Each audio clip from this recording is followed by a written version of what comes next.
And with Beargarden, how did the kind of breakup of that kind of happen? Acrimoniously. Okay. Like our drummer Carl, we've been talking about it a bit lately because we've been rehearsing the Ears. We've just been having fun doing that, and Ross from Beargarden is playing bass, and we've been discussing, trying to work out what did happen. And Gus Till, he was always looking for, it was like it was his kind of musical project, and you know, when Mick Lewis, the first guitarist, he sort of thought he wasn't good enough, he wanted to get his friend Shane in, so that happened. But Carl, the drummer, you know, he didn't want to play with Shane, he wanted to play with Mick. And you know, but you know, we got, and me too, and we got sort of talked into it, you know, like we'll be a better band, we'll be more successful. And then the same thing happened again later on with Ross, and from that point on, like Carl in particular was really pissed off that, you know, like he wanted to play in a band with people he liked and who were his friends, and that was what was important to him. And it would have been important to me, but I was just too away with the fairies to even notice. And so from that point, shortly after that, together with Shane, our guitarist, being a total nut job and a very unpleasant nut job at times. He used to like get pissed off, stop playing guitar on stage, and pick up a beer and throw it at the sound mixer. Well, like, is this like when you were doing even Supporter? Oh, this is why we got dropped by record companies. Really? Mainly because of Shane. Really bad behaviour on stage.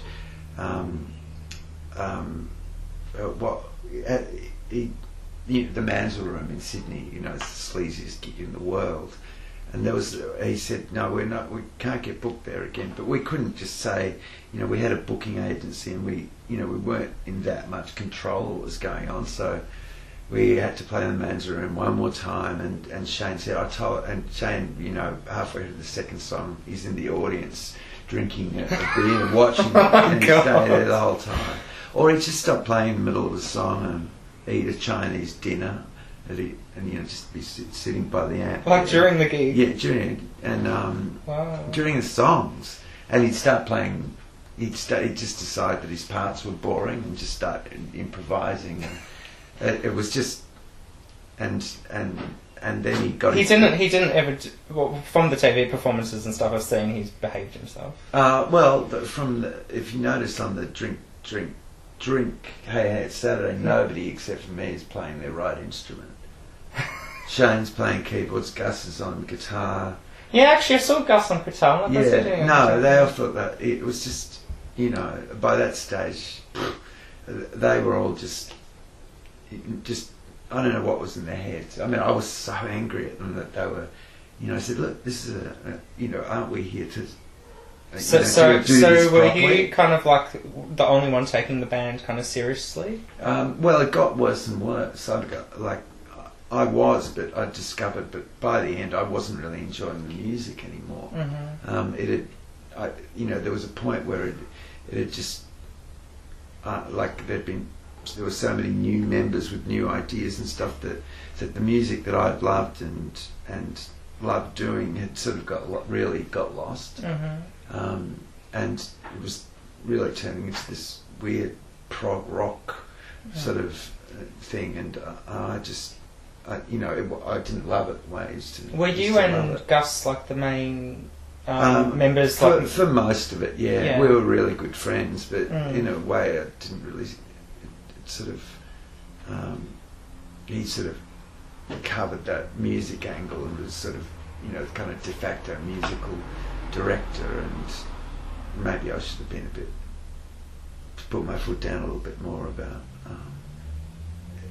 you know, what was happening. But I too young, too naive, too stupid, too interested in extracurricular activities, too blinded by the light, and it happens to everyone. Yeah. You know. Now, you put on a lot of plays and do a lot of writing and acting. Yeah, that's my career. When did you start doing that? when the first Beargarden breakup was, I did my first play at the Planetarium, which was on at St Martin's. Okay. And then after Beargarden broke up, for a little while we did this band called Index, which was Gus's master band. It had we did a gig with 11. There were 11 players in it. So it was like so you and Gus formed a little band again. Yeah, well, not a little band. Oh, it was a big huge. band. You know, and yeah, it just didn't work. You know. And then I moved totally into writing. I couldn't, for a long time, I couldn't listen to pop music or any type of music. If it came on the radio, I'd turn it off. Just the sound of an electric guitar made me feel so bad. Okay. You know, it took me years to get over that. Is that kind of the bad experience you had? Yeah. With Beargarden. Yeah. And the way the way it all just. The way it went wrong, and the way it gives. Just when somebody does their art, it comes from the soul, and when that something that's coming from the soul gets kind of, there's trust with your fellow musicians and stuff, and it's like building a human pyramid or something. And when some of them are deliberately sabotaging it on purpose, and some of them, and not openly claim to hate it and just say they're doing this for just for the hell of it, or because it's our commercial project. We do our real music, together somewhere else. This sort of stuff. It had a bad effect on me, but then I gradually got back into it. Yeah. Right, I love doing it now. But I've sort of, when I jumped, the Ears did a reunion. Yeah, I saw it on YouTube actually. Yeah, it sounds pretty bad, but it was a great gig. Yeah. It was just, there was so much love in the room. It was just fantastic. So do you still talk to Gus? Yeah, I still talk to him. Yeah. But oh God, I just said, you're going to put this on. He'll understand. Gus will understand.